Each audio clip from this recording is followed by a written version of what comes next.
করছো এখন? এই পরোটা ভাজছি। আচ্ছা, এটা কি ওই গাজর দিয়ে যেটা হ্যাঁ, মাখলে? এটাই হচ্ছে এই আটা দিয়ে বেলুনের বেলে তারপরে ভাজবো। আচ্ছা, এটা তো দেখতেই তো বেশ লোভনীয় লাগছে। খুব ভালো টেস্ট হয় বলো? হ্যাঁ, থেকে প্রোটিন আছে, এটা খেয়ে পেটটা ভরে। এমনি তো ময়দার পরোটা খেলে তো একটা কেমন একটা গাজর দিয়ে সবজি দিয়ে একটা জিনিস একদম নতুনত্ব খাবার। আর শীতকালে বেশ ভালোই লাগে এই ধরনের পরোটা। আচ্ছা, এটা এই গোল গোলই ভাজবে? পরোটার আকার করছি, গোল করে নিই। আচ্ছা আচ্ছা, এরকম ত্রিকোণ কেন করলে?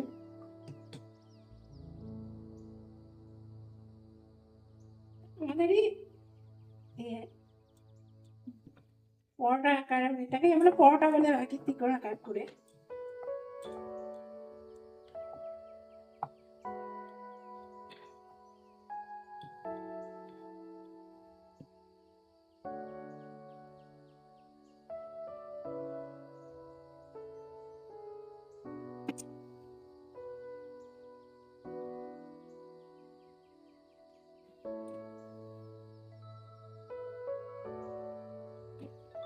এবার এই কড়াইয়ের মধ্যে এমনি দিয়ে হয়ে যাবে? না, একটু ছেঁকে নিয়ে তারপরে তেল হালকা করে, একটু তেল দিয়ে অল্প হালকা তেলে, এখনকার তেল তো ভালো না, খুব হালকা তেলে এটা ভাজবো।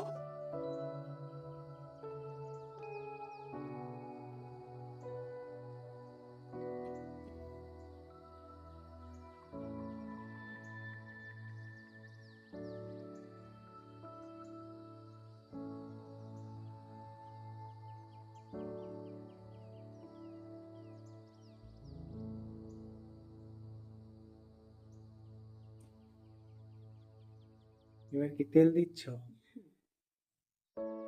ছেঁকে নিলাম, ছেঁকে নিয়ে একটু হালকা তেল দিয়ে এবার বাজারে গেছে, এই হালকা তেল দিলাম।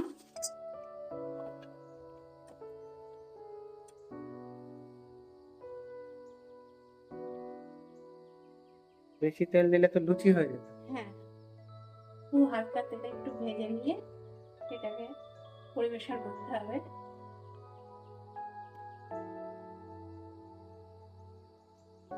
খেলে খেতে খুব ভালোবাসে এই পরোটা, গাজরের পরোটা।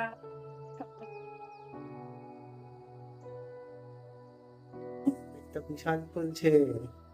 যাবে কিনা?